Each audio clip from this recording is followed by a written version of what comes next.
There is a door within you that opens only when you decide to put down the weight you were never meant to carry. That weight is resentment. That door is called forgiveness. And what lies beyond it is not weakness, not surrender, but your own unshackled freedom. You see, your soul came into this world not to hold on, but to let go. Not to collect wounds and grievances, but to grow through them and move beyond them. But the mind, that loyal servant of the ego, clutches tightly to its pain. It builds a fortress around every injustice and names it truth. It stockpiles old betrayals like sacred scrolls and keeps them on the shelves of your inner world, dusting them off with pride, as if remembering the pain is the same as preventing it. But what the mind calls protection, the soul calls imprisonment. There is no peace in holding on to anger, no joy in nursing the ache of what was. You do not become stronger by staying bitter. You do not become wiser by staying wounded. You do not become free by replaying the same hurt over and over like a broken hymn echoing through the halls of your past. Forgiveness is not about the other. It is not a pardon for what was done, nor a denial of your pain. It is the act of removing the knife from your own heart, not because the blade didn't cut deep, but because you choose to bleed no more. To forgive is not to forget. It is to remember differently. To remember from a place of clarity rather than chaos, from love rather than fear. It is to release the story that pain is who you are and return to the truth that you are divine, that you are whole, that you are not your suffering. The great philosophers and spiritual teachers did not tell us to forgive because it is easy. They told us to forgive because it is the only way to fly. Jesus said, "Forgive them, for they know not what they do." He did not say this to comfort others. He said it to liberate himself from the cycle of pain. The Buddha taught that holding on to anger is like grasping a hot coal with the intent of throwing it at someone else. You are the one who gets burned. And even in the Stoic writings of Marcus Aurelius, you will find this wisdom repeated, that you cannot control what others do, but you can always control whether you will let it define you. So I ask you, dear soul, what are you still carrying? Whose name lives in your body like a wound that never closes? What memory still haunts the sacred quiet of your heart? You cannot move forward while dragging the past behind you like a broken cart. And you cannot awaken to the vast sky of your being while clutching tightly to the smallness of your pain. Forgiveness is not something you give to another. It is something you give to yourself, a declaration that you will no longer allow another person's unconsciousness to shape your destiny. It is a sacred refusal to let your past become your prison. You are not here to stay stuck. You are here to transform. And what transforms you is not more anger, not more revenge, not more justification, but surrender. Yes, forgiveness is surrender, but not the kind the ego fears. It is not surrendering to someone else's power. It is surrendering the illusion that you ever lost yours. When you forgive, you take your power back. You reclaim your peace. You stop waiting for someone else to make it right. You stop negotiating with ghosts. Think of the ocean. It does not try to hold back the waves. It allows them to rise, crash, dissolve, and return. That is forgiveness. It is allowing the emotions to move through you, not to stay stuck in you. It is a tide that washes away the hardened footprints of pain so that you may walk barefoot again on the shore of your now. There is no timeline for forgiveness, only a readiness. And you will know you are ready when you are more tired of suffering than you are afraid of letting go. You may think you cannot forgive until the other apologizes. But what if that apology never comes? What if the one who hurt you cannot see their blindness, cannot feel your sorrow, cannot meet you in your depth? Will you let their ignorance hold the key to your inner peace? The truth is this: your freedom has never depended on them. Your healing does not require their awakening. Your soul does not need their remorse to return to its radiance. The energy of unforgiveness creates a dam in the river of life. It blocks the flow of your joy, your vitality, your intuition. And when that dam is released, when forgiveness breaks it open, your spirit rushes forward like a flood, powerful, clear, and reborn. You were not created to live in a cage of old emotions. You are not your pain. You are not your past. You are not the names they called you or the moments they abandoned you. You are the one who survived, the one who still breathes, the one who even now has the power to love again. Forgiveness is not forgetting what happened. It is remembering who you are. You are a soul made of stardust and silence. You are the timeless breath of the divine. And no wound, no matter how deep, can erase your eternal worth. When you choose forgiveness, you join with the great current of healing that flows through all life. You participate in the sacred act of renewal. You declare to the universe, I am no longer a victim of my past. I am the author of my now. And the moment you do this, the very moment the chains fall, the air becomes lighter. The heart, once bruised and clenched, begins to soften. The breath becomes a prayer. And something ancient within you exhales for the first time in years. This is the miracle of forgiveness. Not that it changes the past, but that it transforms your relationship to it. You begin to see the pain as teacher, the betrayal as mirror, the wound as initiation. You understand that nothing was wasted, that even the darkest chapter was guiding you home. You may ask, but how do I forgive what feels unforgivable? And the answer, my friend, is not in your mind. It is in your willingness. Forgiveness is not an intellectual act. It is a sacred decision.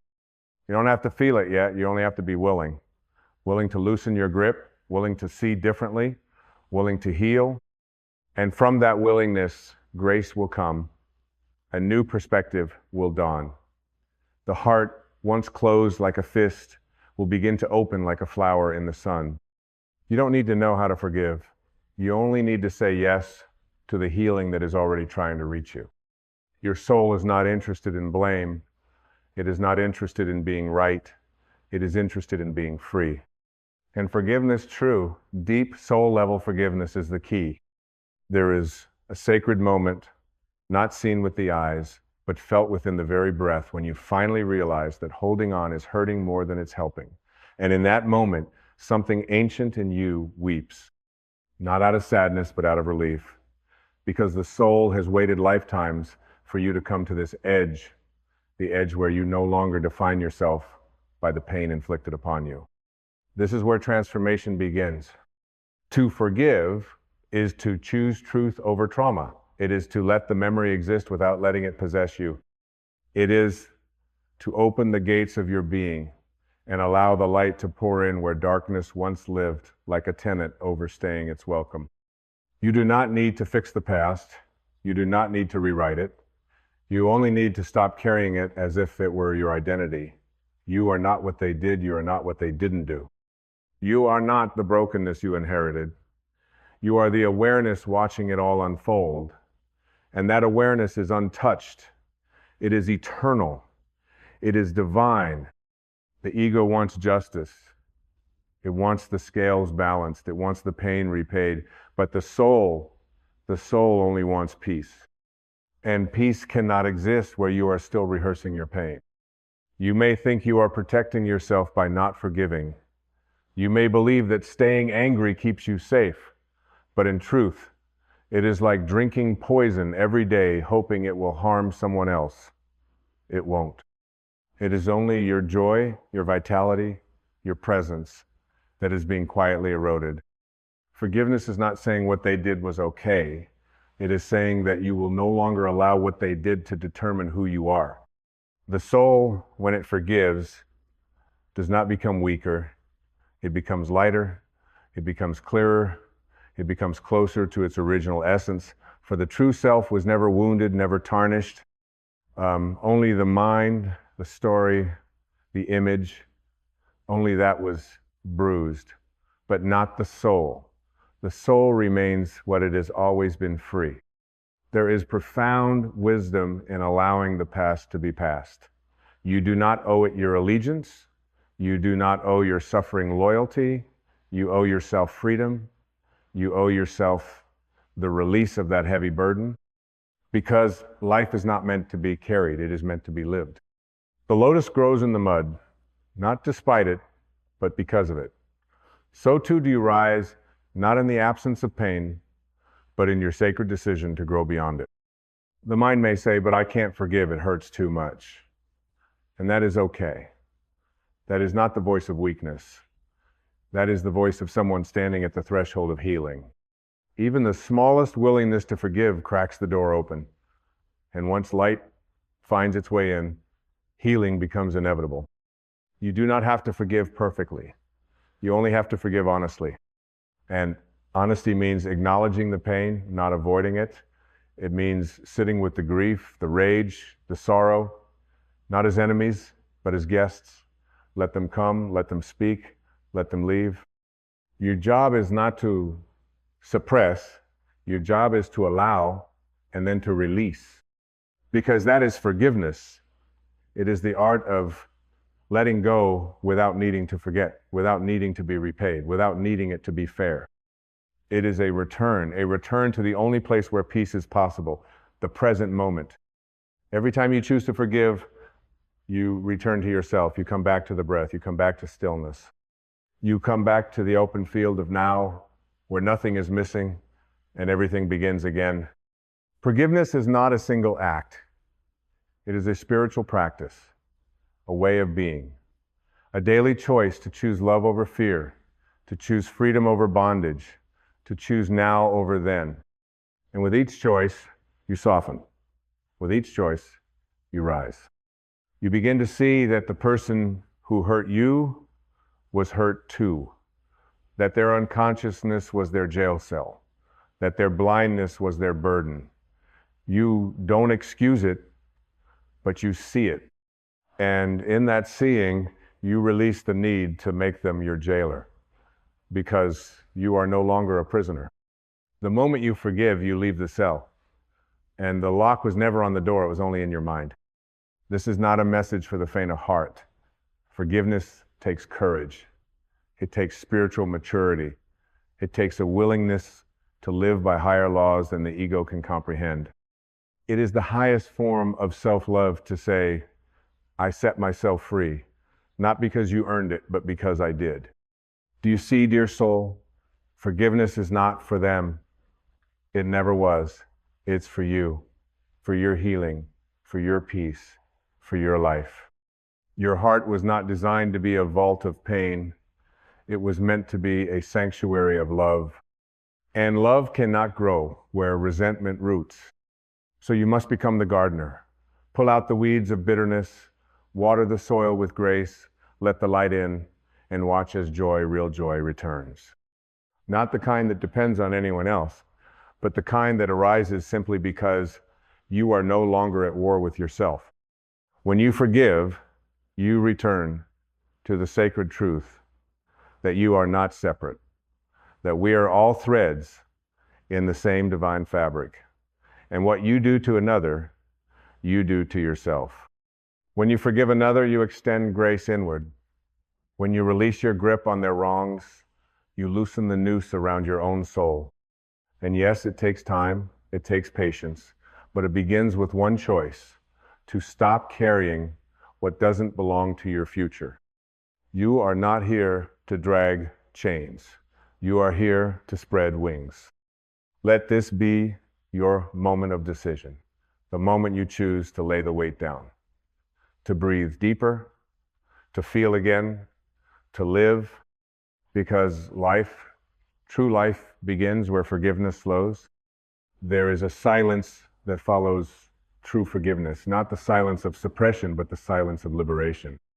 It is the stillness that comes when the storm has passed, when the inner courtroom has closed, when you no longer need to keep replaying the trial in your mind.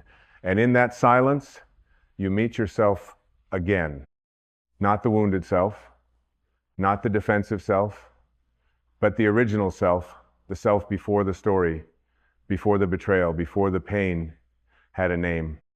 That self has always been there, waiting for you to put down your sword, waiting for you to stop demanding justice in a world that rarely gives it, waiting for you to realize that freedom isn't given, it's chosen.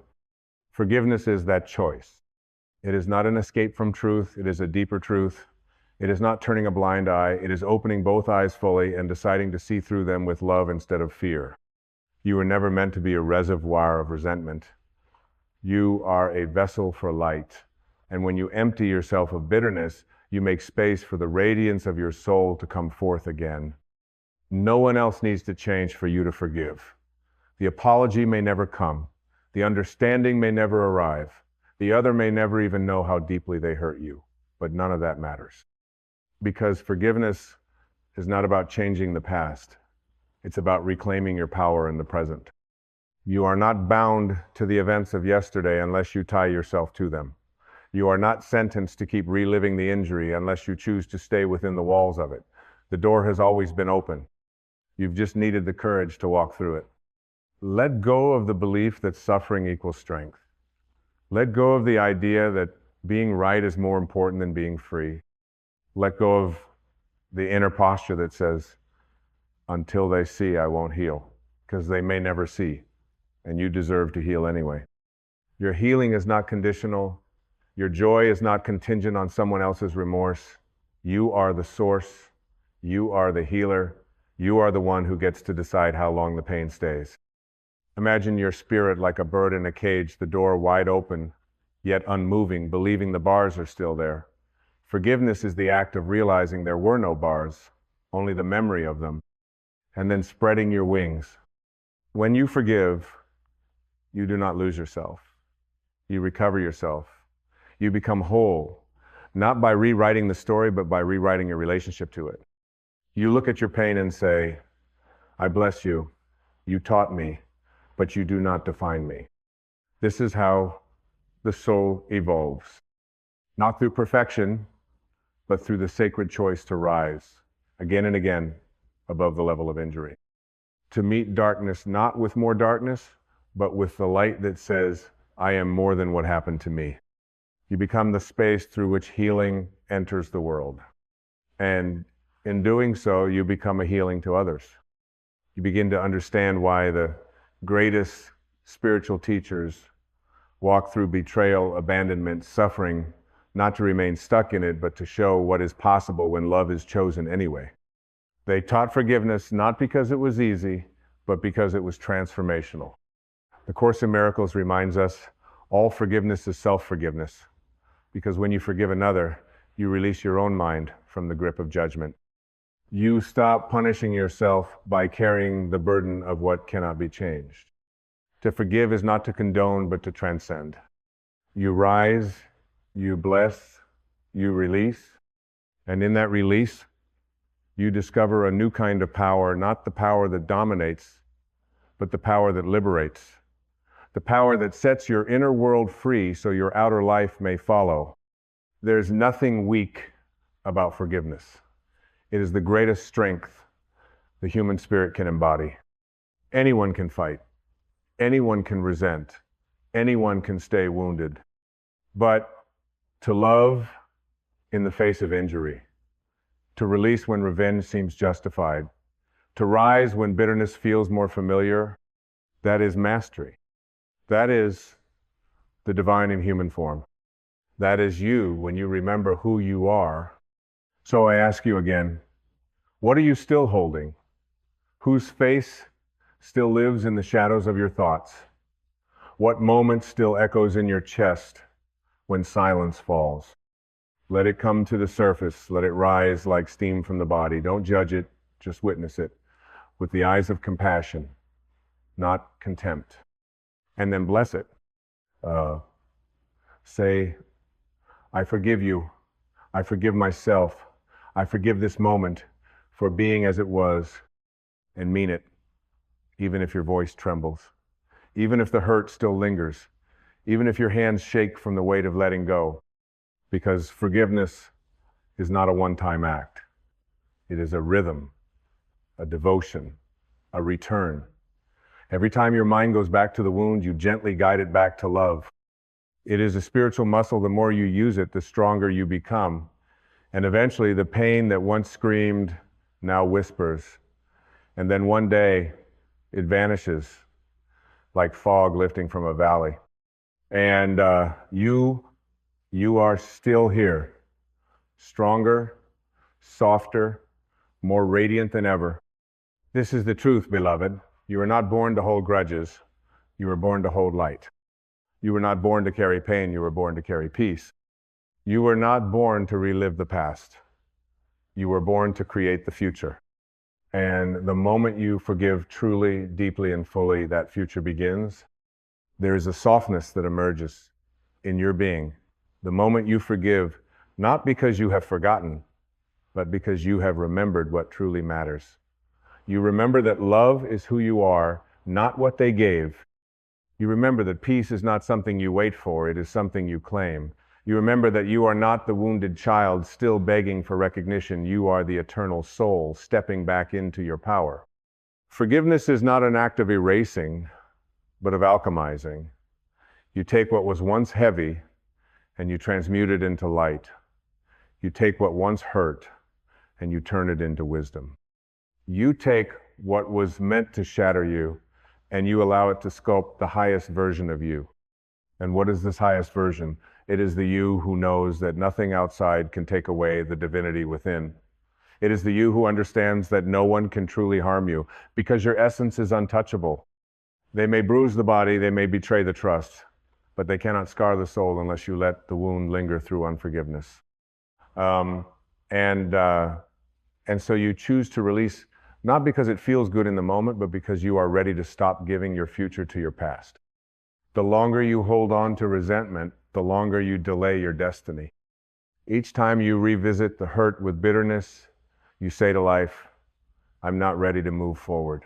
But each time you choose forgiveness, even in a whisper, you open the gates for grace to flow again. Life responds to that. The universe breathes a little easier when you choose love. Creation expands when you stop contracting in pain. Forgiveness is not weakness. It is fierce. It requires a kind of inner strength that most people never cultivate because it demands that you rise above the story. It asks you to see through spiritual eyes, eyes that perceive not what was done, but what can be learned, what can be healed, what can be transcended. It is one thing to be right. It is another to be free. And make no mistake, the world does not need more people proving they are right. The world needs more people willing to be free. Free of stories, free of blame, free of the identity that clings to victimhood like a shield, free of the endless if-onlys that circle the mind like birds without nests, free of waiting for others to redeem what they broke. You do not need anyone else to give you closure. Closure is an illusion, a waiting room of suffering. You don't need closure. You need clarity. You need to see that healing was never about the one who hurt you. It was always about your relationship to yourself. When you forgive, you reclaim that relationship. You say to your own heart, I am ready to honor you. I am ready to live for you. I am ready to stop bleeding from wounds that were never yours to carry forever. And in that moment, you awaken. You awaken to the truth that your peace is more important than your pride. That your future deserves more than the echo of betrayal. That your presence cannot coexist with poison. Yes, resentment is poison, subtle, addictive, justified, but poison still. And the only antidote is the fierce grace of forgiveness. Grace that says, I release you, not because you deserve it, but because I do. Grace that says, I will not shrink into bitterness. I will not bow to pain. I will not become what hurt me. Grace that says, I will choose love. I will walk free.